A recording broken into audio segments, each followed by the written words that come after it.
Buenas tardes. Good afternoon, everyone, and thank you for joining us. Bienvenidos. I am Adriana Conde, AVP for the Office of Employee and Labor Relations. To mark this year's Hispanic Heritage Month, the New York State Youth Justice Institute has prepared for us a brief profile of Latinx youth in New York in the United States. In this presentation, they will discuss their findings regarding education, health, gender identity, justice system involvement, and data collection gaps related to Latinx youth. Our moderator for today's discussion is Dr. Bridget Desport, Associate Dean for Strategic Initiatives and Associate Professor for the School of Health Professions. I want to take this opportunity to thank senior Downstate leadership as well as everyone behind the scenes that made this discussion possible. Without further ado, permit me to introduce Dr. Gisa Lopez, the Executive Director of the New York State Justice Institute, which is a partnership between New York State Division of Criminal Justice Services, the New York State Office of Children and Family Services, and SUNY Albany. Dr. Lopez's scholarly work has investigated, amongst other topics, the collateral consequences of youth contact with criminal justice systems as it relates to employment, education, and interpersonal relationships. Her research into these and other criminal justice issues has appeared in top-ranked academic journals, such as Justice Quarterly and Crime and Delinquency, as well as in multiple edited volumes, encyclopedias, and media outlets.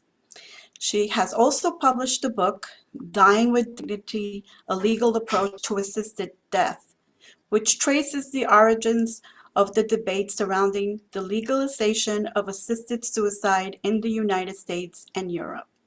In 2015, she received an NSF grant to convene experts in indigent legal representation and provide research-informed guidance to public defenders nationally. Dr. Lopez has also worked as an expert consultant for the Office of the Attorney General in New York State, as well as for Annie E. Casey, Casey Families, and W.T. Grant in their recent project, Building a 21st Century Research Agenda to Increase the Use of Research in Child Welfare Decision-Making. Prior to joining the Institute, Dr. Lopez was a senior research associate at the New York State Office of Indigent Legal Services. She received her PhD and MA in criminal justice from the School of Criminal Justice, the State University of New York at Albany. In recognition of her extensive experience and demonstrated commitment to New York's family justice system, Dr. Lopez was recently appointed by Chief Judge of the New York State, Janet DeFiore, to serve as a member of our state's prestigious Permanent Judicial Commission on Justice for Children. She is also proud of being a Hispanic Leadership Institute Fellow, where we met as part of last year's cohort. Gisa, welcome. Thank you. Thanks for this warm welcome, Adriana. Thank you for the invitation to be here today. I want to also thank Dr. Desport for moderating the conversation and helping us flesh out some of the issues that we want to highlight here. I want to thank Luke and CG behind the scenes for making us all appear in front of you, the audience. And last but not least, thanks to each of you for making time to listen to us today and hopefully interact with us and ask questions too. All right, as Adriana mentioned, the YJI is a partnership between a university, the University at Albany, and two large state agencies, the Division of Criminal Justice Services in New York, as well as OCFS, the Office of Children and Family Services in New York State. I want to contextualize for everybody in the audience what it is that we do, who we are, and give a little bit of a primer on our mission and the types of services that we provide before we dive deeply into the issue brief itself. So the YJI, as we call it, was created in 2016 by then Governor of New York, Cuomo. This partnership gives us a very unique, I think, advantage over perhaps other institutes that do similar things. And the advantage that we have is we are in a Research One university, which allows us to collaborate very closely with faculty that's stellar in their accomplishments, but also to work very closely with undergraduate and graduate students that want to make a difference in youth justice. The other advantage that we have that results from this partnership is a seat at the table with high-level policymakers who can actually make an impact and make a difference in the lives of youth. All right, so we have a very lofty mission, which is our goal is to build capacity of counties around New York State to adopt research-informed youth justice practices. How do we do this? In at least 3 ways. We do so by conducting research, original research when we can, and evaluation, and by offering trainings and technical assistance that's focused on distinct matters that affect our young people and those who serve them. I want to pause here for a moment and offer an important distinction for those of you in the audience that are listening to us. You heard the name of the institute. It's the New York State Youth Justice Institute and not the Juvenile Justice Institute. I want to clarify why. This name was selected very carefully, in part to reflect the well-established research body into brain maturation and youth development. This translates very practically to us in that everything that we do revolves around children age 7 all the way to 25-year-olds. So for those of us who are part of the SUNY system, educating these emerging adults, they are very much front and center to everything that we do and not just kids 18 and under. So with that caveat offered, I want to say that one of the primary goals of the Institute is to serve as an information hub to our stakeholders. And this issue brief that we're going to be discussing today is precisely in line with that goal. As Adriana mentioned earlier, we hoped to launch it this month to honor Hispanic Heritage Month this year, but it was designed primarily to fill a gap that folks in the field had identified for a resource like this that is comprehensive in nature and that puts together in a way that's accessible by different audiences all of these aspects that we hoped to highlight in the brief and that we are going to discuss here. I'm going to make Adriana blush a little bit here because we wouldn't have this issue brief in the way that it is, but for the input that Adriana and other fellows of the SUNY Hispanic Leadership Institute gave us. This was very much a collaborative process, and it involved professional staff at the Institute, undergraduate and graduate institutes, students on our team. But first and foremost, it really hoped to center the contributions that we received from the Hispanic Leadership Institute fellows, among which was Adriana. So thank you, Adriana, for everything that you did to make this brief better and stronger. With that, I want to defer the credit to the Hispanic Leadership Institute fellows, as well as the graduate students who actually wrote the issue brief, and we have 2 such research fellows here to present their findings to you. All credit goes to them. Any errors are mine. So let me introduce to you Alicia Gagnon and Megan Willows, who co-authored this brief alongside some of their peers.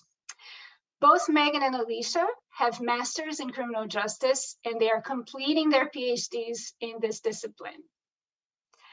Alicia's research focuses on partnerships between school and police departments, the impacts that these have on school safety, and on exclusionary discipline practices, especially with respect to disparities for students of color, as well as students with disabilities.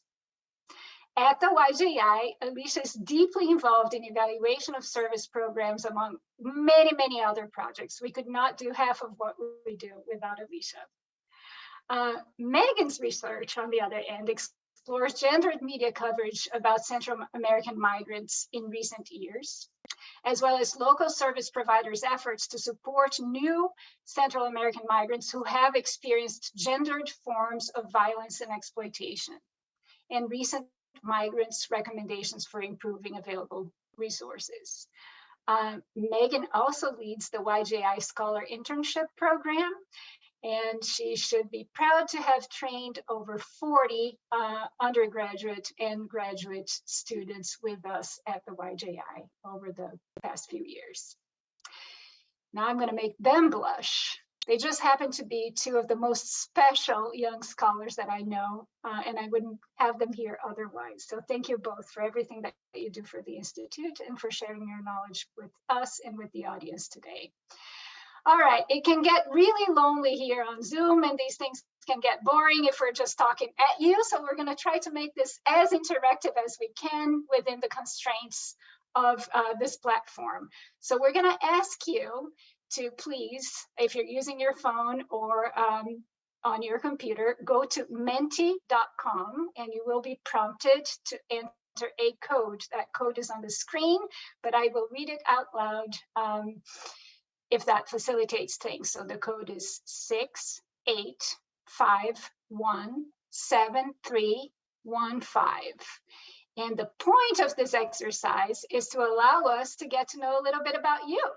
So please go there and let us know, what is your cultural heritage? You should be able to pinpoint yourself on the map as you go along. This will give us a sense of who we are speaking with here, since we can't see you in a room.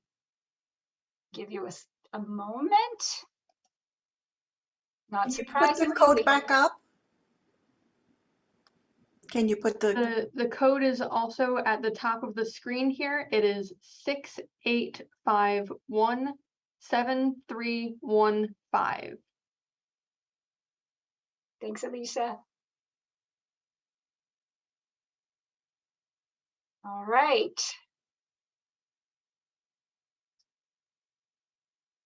I see somebody I can't really figure out, at least it's very tiny here on my screen, but is there somebody swimming, or is this an island that I can't see?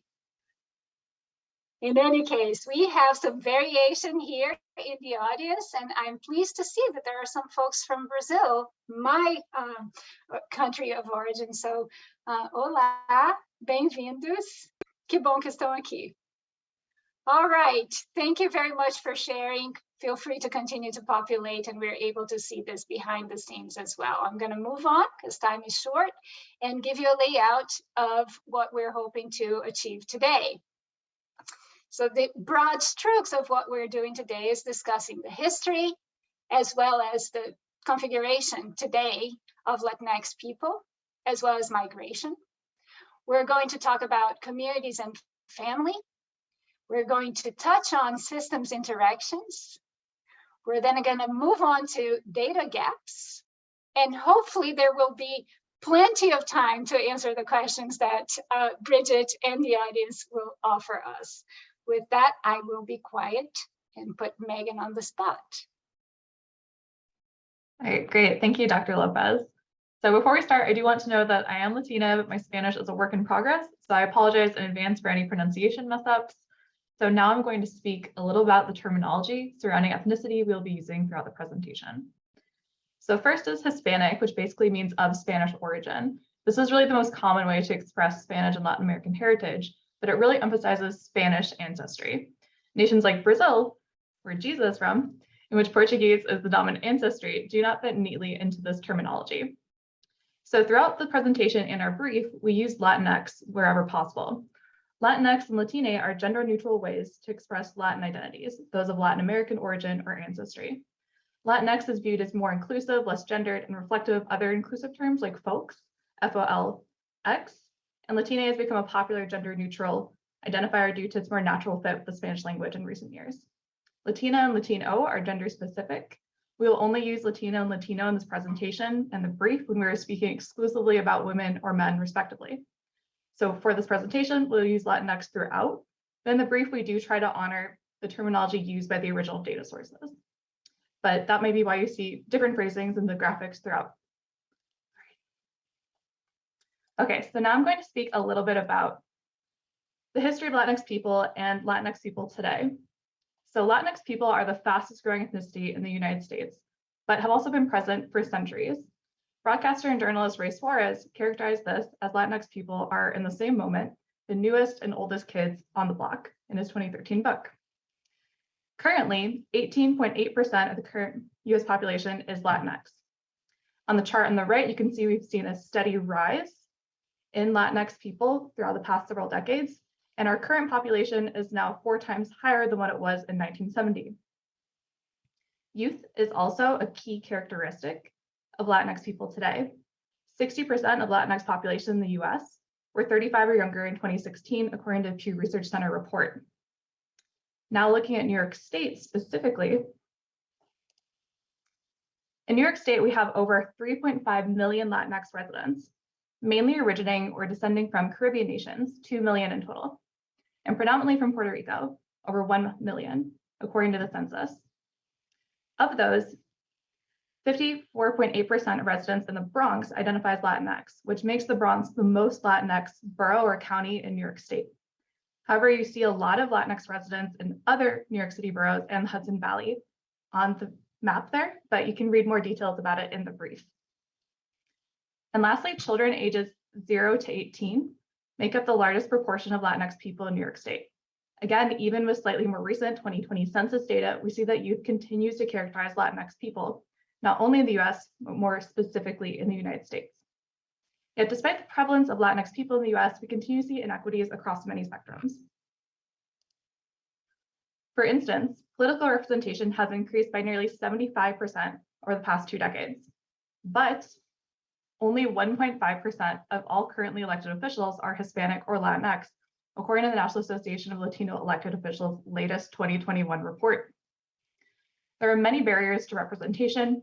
The major one is that Latinx people are less likely to have established networks and contacts, which many politicians earn through business or law degrees, or other types of higher education or family connections.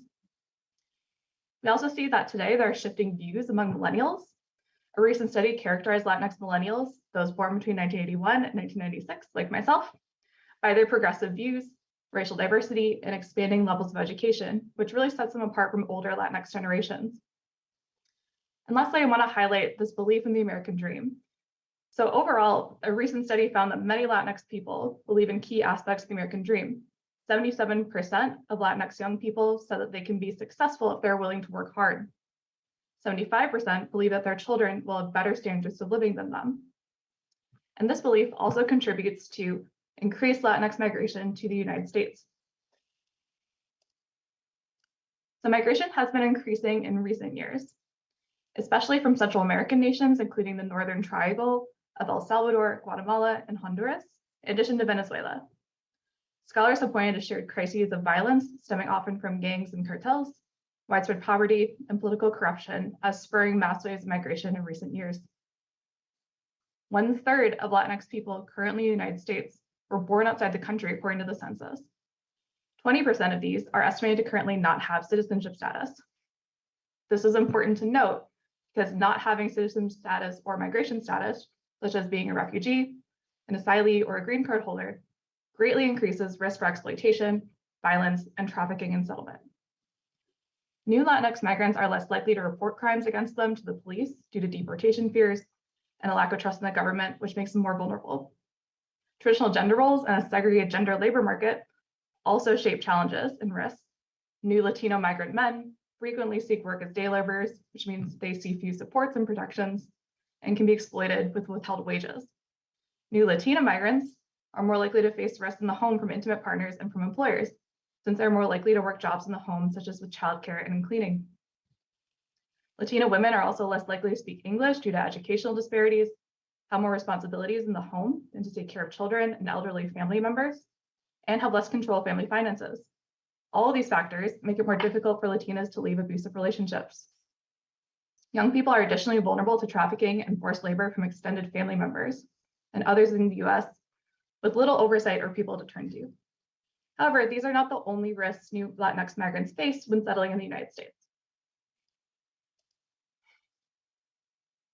Family separation has also received a significant amount of media attention in recent years, particularly with new Latinx migrants at the border. Incarceration and deportation fracture families and create long-lasting multi-generational trauma. Even if separation is not forced, Latinx migrant families frequently have to make difficult decisions surrounding care and income, so they may choose to live separately. This may be particularly detrimental since family is especially central to many Latinx cultures, and many parents and grandparents seek to pass down languages and traditions. In particular, 97% of Latinx migrants' parents say they speak Spanish to their children, according to a recent study. Other celebrations like quinceañeras and passing down recipes can also build connections across generations. And I want to highlight this quote on the screen to illustrate the centrality of family juxtaposed with difficulties of living as a young Latinx person without citizenship. For one young person, Juan writes, "A better future is waiting for me as long as I keep up with school. That makes me more motivated in my life, I think. I don't like to watch my mother working so hard, but to go to university, I need to have papers." This brings me to familismo, or familism, which emphasizes dedication and commitment to the family and can be a positive, protective factor that promotes well-being and reduces economic hardship, especially for young people. Familism pride, wanting to make your family proud, has been found to be associated with greater joy and fewer depressive symptoms among Latinx youth. Family resilience, the ability for families to overcome obstacles together, has also been found to be a protective factor. Unfortunately, not all Latinx youth receive this positive support from their families.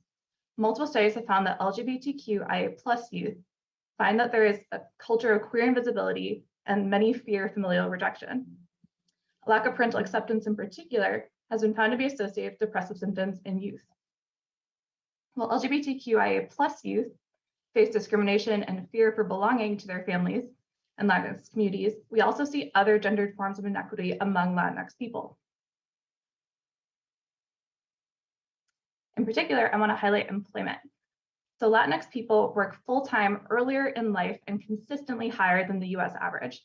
On the chart on the right, you can see that Latinx people worked higher than US average consistently over the past 20 years. We also see that Latinas are working full-time earlier and more frequently in recent years, surpassing Latino men beginning in 2015. Latinx people have also disproportionate representation in the service industry, which is characterized by low wages and long hours, have fewer benefits, later retirement ages, and often require more physical labor. This means that Latinx people may be more likely to face work-related health problems, particularly as many begin working full-time early in life. In addition, Latinas earn 26% less than white women and 70% less than white men in most states. Latinas have the lowest earning ratios in California, New Jersey, and Texas. And it should be noted that California and Texas also have some of the highest Latinx populations in the United States. We also see disparities in education, and I will pass it over to Alicia Gagnon to discuss this more. Thank you, Megan. So there are several systems featured in our report that Latinx youth interact with, and we're only able to highlight a couple today, and the education system is the first one we want to mention. So in the US, there were approximately 50.9 million students in the K through 12 grades in 2017 and 2018. 13.9 million of these were Latinx students, or just over 1/4. Over the last decade for which data are available, Latinx students have increased their graduation rate from 71% to 82% in 2018-2019. While this is still slightly below the national average of 86%, this gap is closing, and the overall high school graduation rates are increasing across the board, which is an aim for all youth. Completing secondary education, graduating high school, is an important milestone with benefits to both the youth and society at large. With regards to post-secondary education, 39% of all young Latinx adults aged 18 to 24 enroll in college. The This is about the same as the overall 18 to 24-year-old population in the US. Latinx enrollment in higher education is one of the fastest growing groups, which can be a cultural boon to colleges and universities that embrace these young scholars. That being said, it is critical for colleges and universities to recognize the diversity of their Latinx students on their campuses and not treat this growing block as a monolith.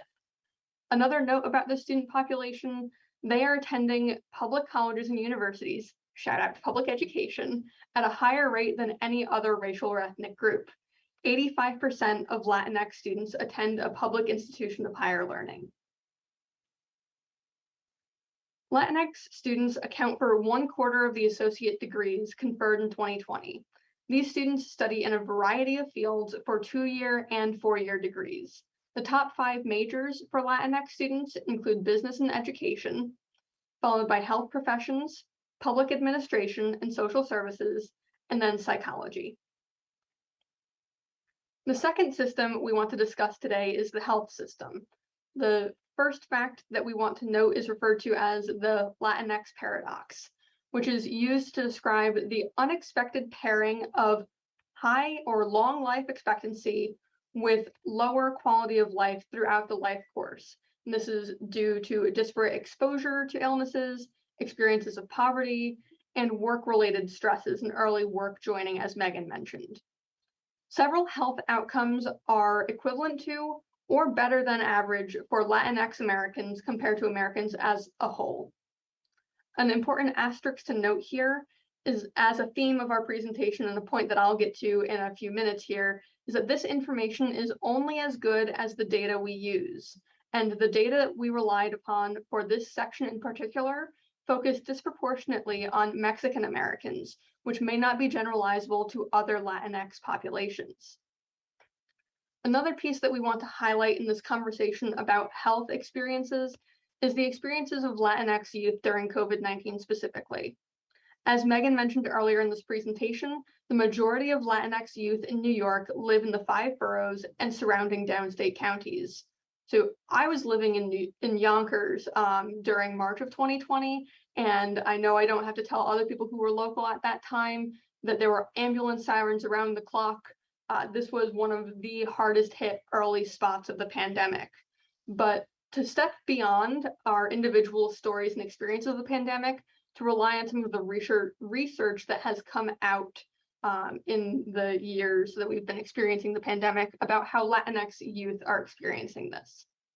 So different populations were at different levels of risk for exposure and then illness and death from COVID-19.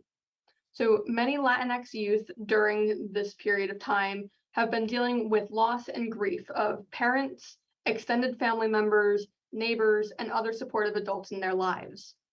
Latinx youth were also asked to take on additional childcare responsibilities for their younger siblings or extended family members, a phenomena referred to as parentification or adultification, where youth are given responsibilities that do not appropriately match their development.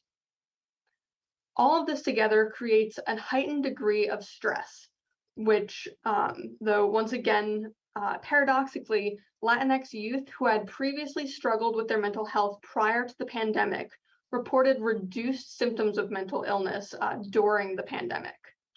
Whether this is, again, an artifact of the available data or an actual experience, we don't have the answers to that at this point. So this can all feel very overwhelming. So we want to take a quick moment and ask you to reflect on your teenage years and join us for a quick brainstorm. And again, we're going to go to mentimeter.com and enter the code. It will display on your screen in a moment here. And the question we want to ask is, what are some things that we as adults can do to support Latinx youth in light of pandemic precipitated traumas? So feel free to enter here. It's going to create a word cloud on our screen as you enter your responses. The code, just go to mentimeter.com on any of your devices. The code is 68517315. If you've already been on Mentimeter this presentation, you do not have to enter the code again.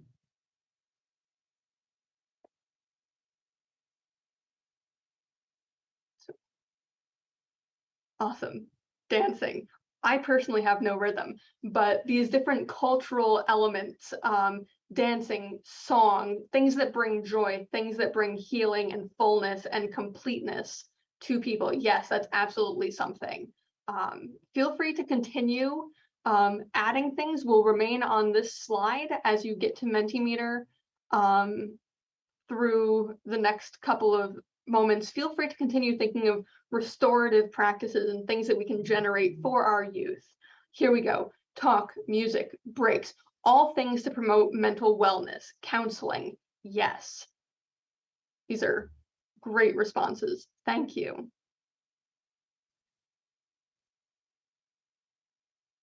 And that'll, again, continue to be something that you can think through, and I invite you to continue sharing in that space as we're going to this next section.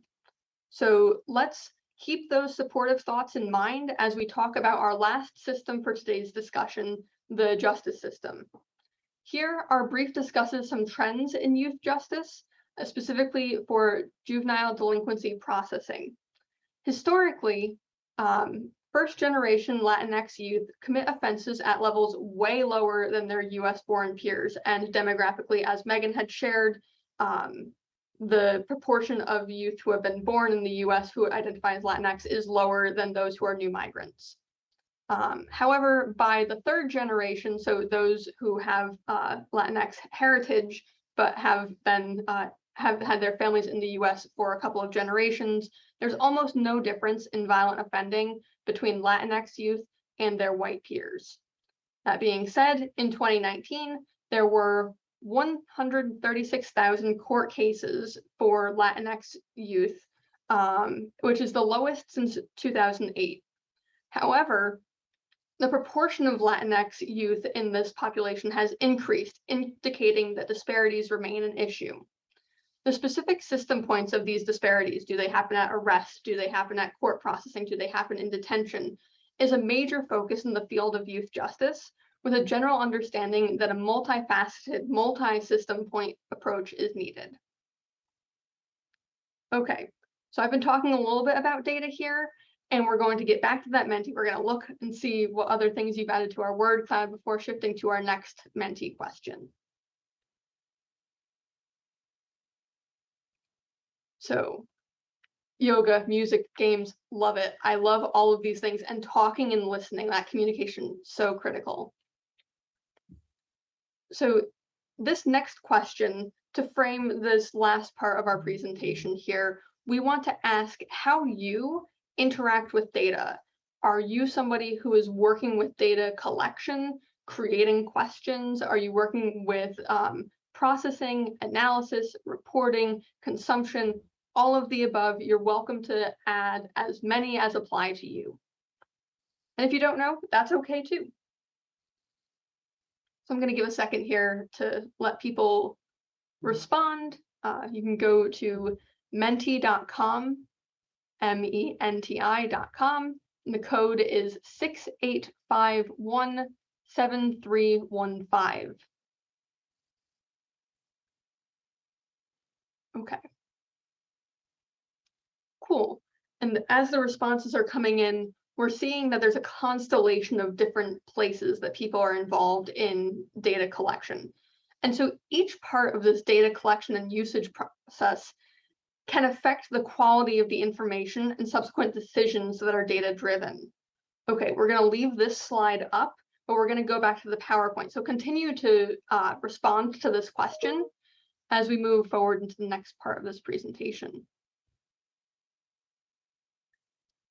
So there's a lot of different parts to data, but one of the things that's key across all of these parts of this process is consistent measurement. And some of the issues we ran into looking at data across different systems or across different fields was inconsistencies in these measurements. Frequently, there was a change in who was reporting the information about the youth's identity. Sometimes the youth was self-identifying as Latinx, but other times it was a service provider applying that label to the youth. So similarly, there were inconsistencies about how finely the data could be disaggregated. if we have this bucket that says Hispanic, or we have this bucket that says Latinx, we can't identify, is that Mexican American? Is that Dominican Republic? Is that Brazilian? We don't have that fine detail that we would need to have those different understandings. Also, what are the category options? If we're considering Hispanic as a racial category, we can't then look at the intersections of race and ethnicity. Further to that point, what language are we using? Are we using Latinx? Are we using Hispanic? Tying back to Megan's point earlier, these different words have different meanings and refer to different populations. So we need to be very careful in the terms that we use to be consistent across fields. So when we're having these types of conversations, we're having the same conversation.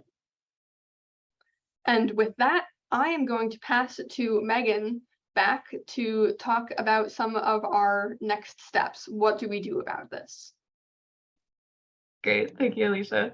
So ultimately, the point with this brief was to not only create this document for a general audience to give a glimpse at all these different areas of the Latinx youth diverse experiences, but to ultimately call people to action, call organizations and individuals to action to make lives better.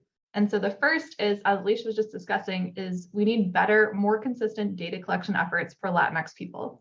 Latinx people are diverse and their experiences are really not well captured in major data sources. Second, we should continue to expand availability of Spanish-speaking services. Here in New York State, that already has been happening for the past couple of years, but it can be better. It can continue to expand.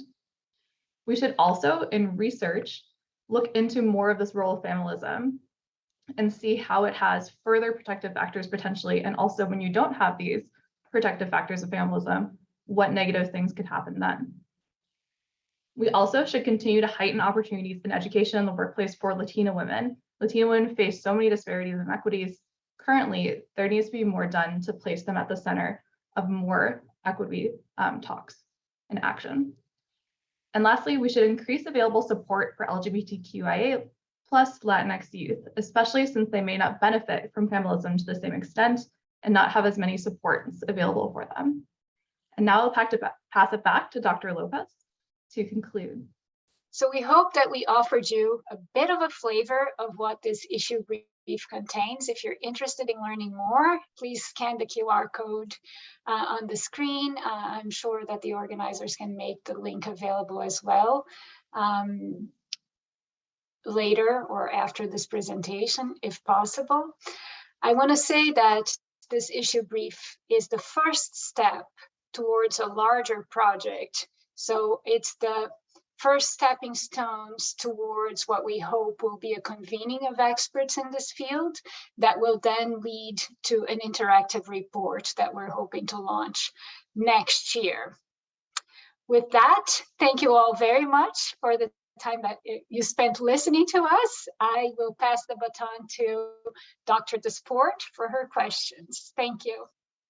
Thank you, Dr. Lopez, Alicia Gagnon, and Megan May Willows for that wonderful and informative presentation.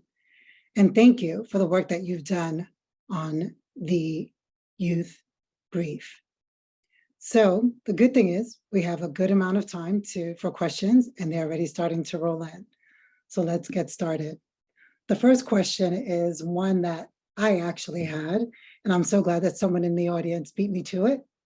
So how do you respond to those who disagree with the term Latinx? The percentage of those using the term is fairly low.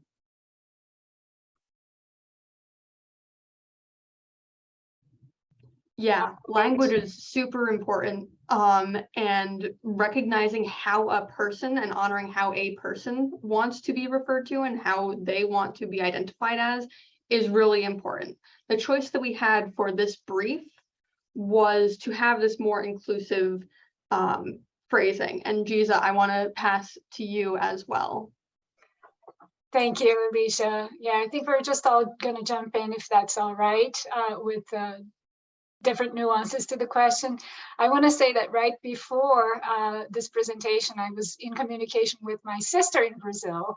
And I was like, do you use Latinx? And she's absolutely not. I use Latina and it should be Latina. So you can see this passion, and I imagine that the question is reflecting that, right? But language is indeed important. And we hope that we're making a case to be as inclusive in the term that we've selected as it is possible. And this inclusivity can be seen by using Latino, Latina, Latinx, as opposed to Hispanic, which would exclude, for example, folks coming from Brazil, right, as we mentioned. It's also inclusive in that we're not circumscribing what we are saying to one gender or another. So we hope we've made a cogent argument and that folks will be more other-centric than reflect their own passions on this. Megan, do you have anything else to offer? Yeah, I think to Jesus' point, Latina is a lot more in line with how Spanish actually is spoken. And so I can see why that would be better than Latinx, especially if you are someone whose first language is Spanish. But for me, the important thing is not to refer to all people as Latino, which is common in English too, like referring to all humans as men, and something also in Lord of the Rings. And so I think it's just a wider conversation, and my perspective as a gender scholar, I'm hoping that this language can be pushed to be more inclusive and to just, to Alicia and Jesus' points, just be more cognizant of people with alternative gender expressions and different gender identities, and to just make a better, more inclusive world, starting with language. No, thank you all for making that contribution. What came to mind, which is one of the reasons why I had a similar question, I was thinking when somebody sees the word Latinx, they automatically assume that it's solely connected to the LGBTQIA+ community. And that's why this is so important to have this conversation, so that folks can see that, no, it is not specific to that community. It is to for everyone to be, essentially, I would call it in solidarity for using gender neutral terms.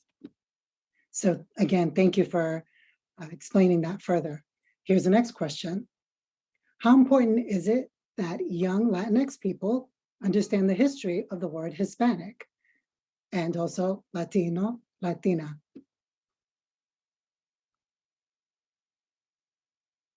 I'll go first. I think understanding history overall is very important so that we don't repeat the sins of the past, right? But I think particularly the history of the term Hispanic is very interesting in the context of those who live in the United States. We didn't touch on this here, but like understanding how it became part of the census, for example, and why it was there is very important, right? And this otherization. So I've always find it fascinating that we have all this conversation about Hispanic, which often gets equated by most people with Mexican Americans, but we would not refer to all people from Europe as Europeans here, right? Like we'll say Irish American, we'll say this, we'll say that, but we don't extend that same nuance to folks that come from different regions of Latin America. So I think understanding how this term was first introduced in the census and how it became so ingrained in the culture of how we refer to people is something that everybody should know, not just young Latinx folks that live here. Alicia, Megan, anything to add? Yeah, I think to Jesus' point, something as we were creating this brief that we ran into a lot is just thinking about how in the United States, we're very used to putting people in boxes and racial categories. And like to Jesus' comment with the census, like that too, like basically thinking of ethnicity instead of just racial categories, and how Latinx people are so diverse and there's kind of the spectrum as opposed to this yes or no quality to it. And so I think it is important to educate young people. Like I know for me growing up, I never really had this conversation with my mother until recent years. Like she only recently adopted the Latina kind of identity, even though she was born in Brazil. And so I think having these open conversations about this history and also the history of colonization is really important for young people to have, and to just be open with your family and have these discussions. Yeah, and I think that language gives people the ability to understand themselves and describe themselves as they want to be perceived. And I think that having the right word can be helpful. So I think that that's why having this like conversation with youth about these different terms and what they mean is helpful for understanding self-identity, but then also when you're interacting with other people, having that nuance in that term, you can be more accurate to how you identify and have other people understand what you mean. Giza, you wanted to hop back in. Yeah, if that's all right, Dr. Desport. So I'm just thinking about this now in terms of the context of history. So thank you to whoever provoked us to think about these issues. What I'm thinking is when you have a label like Hispanic and you don't understand history, you may be neglecting that a lot of, for example, my personal history comes not only from the people who colonized Brazil, but also the native peoples of that continent, right? So now Hispanic is not being inclusive anymore. It's actually being exclusive of the native indigenous peoples of the areas that we either grew up in or came from or have as a heritage. So understanding all of these historical dynamics, I think, is critical to how we understand ourselves.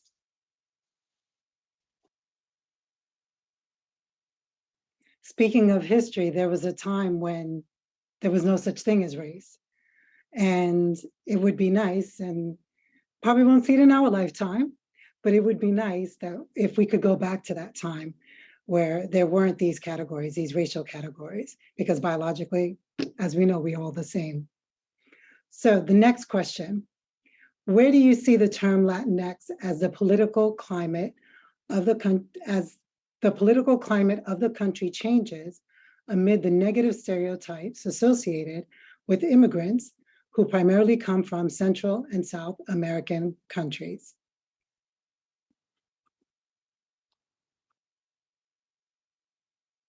Whoosh, we're on the hot seat here with this These question. are some really good ones, right?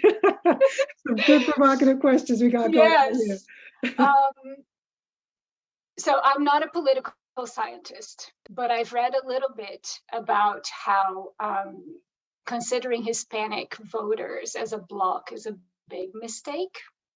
So I think one of the nuances is people who have that heritage, depending on where they came from, but also where they reside here in the United States, behave politically very differently from other people that live in different states or that have a different Latin American heritage.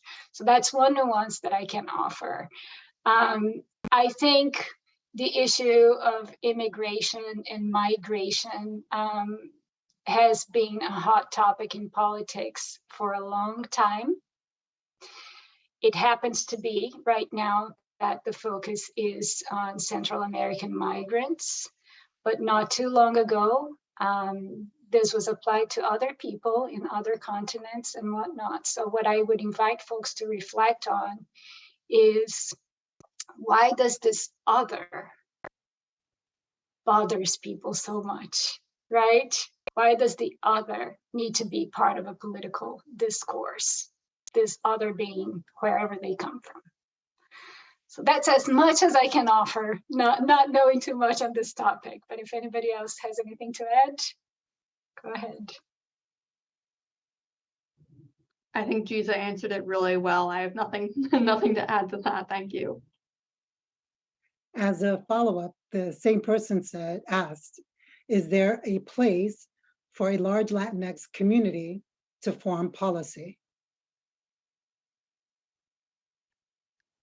I think so. And Megan, this was your section, so feel free to like hop in here. But to one of the points Megan mentioned, this is a growing population. It's a fast growing population that has very little formal representation in our state federal, local governments. And that can change, and we can change that by voting, by running for office. And it doesn't have to be to like the Senate, to the House of Representatives. It can be for your local boards. It can be your boards of education. It can be for your city council. And we can increase the representation of our Latinx communities in our communities to increase from that, I think it was, Megan, correct me if I'm wrong, 1.5% to something that's more representative of who our population looks like. Megan? Yeah, so I think there are definitely platforms, and we cite in the brief a couple organizations that are already doing this work and this advocacy. But I think I would also, to Alicia's point, say that there are a lot of disparities right now that we're all working towards increasing. Like I know political representation for women is also really disproportionate. And I think we just are working towards, there's lots of amazing advocacy groups right now working towards making things look more equitable for us. But I know, Gisa, you also started jumping at the beginning, so pass it to you. Yeah, I think I'm just going to echo much of what both of you have said and couple it with an appeal to those in the audience. Research has shown that younger folks are increasingly showing decreased participation in politics and in the res publica, right? So participating however you can, be it in your school, by voting, etc., is where we get where we need to be, right? It's a really overwhelming life in the public sphere, I think, that we can be represented. So this next question lightens things up just a touch. It's directed towards the cross systems brief that you all worked on. So what are the challenges to putting together such a cross systems brief about Latinx youth? Yeah, one of the biggest struggles we had was, again, and we've said this a couple of times here, linguistic. So the different sources that we were working through refer to different parts of this population in different ways. And that really makes it difficult to have something that's coherent and put together. We agonized over like, how are we going to be referring to things and not sound like 5 different people wrote this? Because if you have the justice systems processing that refers exclusively to Hispanic, and then you have some education sources that get down in the weeds to country level information, country of origin information, how do you balance the aggregation of information while also keeping it consistent? So that's one of the challenges, is that things are so siloed and entrenched in these silos that it makes it difficult to work across them in some way where we're all referring to the same population, because other things, other places used the same words to refer to different populations, which is just the same problem as using different words to refer to the same population. All of these things get really messy and complicated. So we really need to have this nuance in the things that we are writing to be careful that we're adequately describing what we're actually talking about. Yeah, and I'd agree with Alicia. We have an advantage in criminal justice in that it is kind of by nature very interdisciplinary. And so when we were coming together to write this brief as a group, we could pull from each other's areas of expertise. Like Alicia is the education expert. And so immediately we were like, okay, Alicia's gonna write that section. I focus on gender and migration, so I really want to write those sections. But the other ones, we had to really be well researched and to make sure that we weren't mischaracterizing experiences throughout. And then to Alicia's point of that being my job to make it coherent across like 5 people's writing was really fun. But it was a fun challenge, to be honest. And I hope the brief comes across as being exciting and tangible for a public audience, because we really didn't want this to be something just for other academics. We wanted it to be for anyone to be able to take this information and apply it to their lives.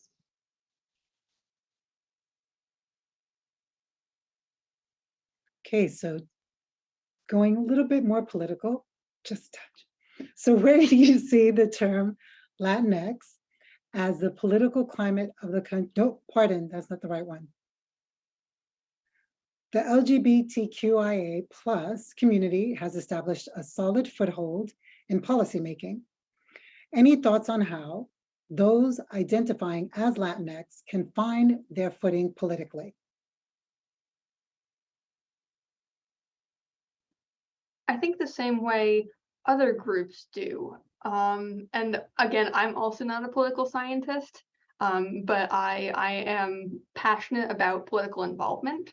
I would say creating networks of like-minded people and finding people who you want to work towards a common goal with. And that type of networking and building that will better enable people to make movement on the issues that are important to them. I think my philosophy is a little rusty here, but Descartes, I think his understanding of democracy was that democracy is for the people who are living in the society currently, and it's not for people who lived 200 years ago to still be a thing. Democracy should change. Democracy should be something that adjusts and is governed by the people who are living currently. So I think that understanding that and bringing that to the table of like, we are the people who are currently living. We are the people affected by current policies.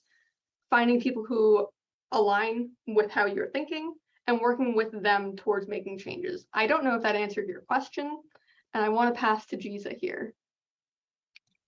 Do we have time, Bridget, for just unpacking this a little more? I am definitely watching the clock, and I think we have time for your comment, Dr. Lopez, please. All right. So what came to my mind with this question is, in the same way that we don't have the luxury of operating in silos, to the point of the previous question, and we need to cross-pollinate, especially when you think of youth. Youth do not exist in one space, right? They occupy school. They are sometimes impacted by foster care and justice systems, so on and so forth. The same way, I think we cannot ignore intersectionality of identity and gender and race and ethnicity and all of that. So I think, if you identify as Latinx and you want to work with and LGBTQIA plus, and you want to work with that group, you should be welcomed, and you should also be welcoming. So I think it just highlights the importance of intersectionality in everything that we do, be it politics or anything else. And then I do quickly, sorry, I just want to note that one of the barriers to political representation in the US, right, is it's so geographically based, and Latinx people, we know, tend to live around other Latinx people. And so the thing with LGBTQIA plus community that's a power is it's spread out, Latinx LGBTQIA youth. And so use that power and take that as far as you can and connect online, and like Alicia's point, continue networking and just take advantage of your intersectional identities and make sure to center that in your voices. Okay, I thought we could get in one more, but I think we covered a lot of territory, and you all did so well in getting those. I know some of those questions were a little tough. So I want to thank again Dr. Giza Lopez, Alicia Gagnon, and Megan May Willows for this wonderful presentation, for the wonderful work you did on this brief. And if we can share the QR code again, I encourage all of you to take a moment and read this brief. Just really good work was done here, and it has an opportunity to really grow, and how that will grow is with your feedback. So please, again, take a moment to read it, give your feedback to this wonderful group of panelists here, and I thank you for joining us today in this discussion, and for all of the questions that you all asked.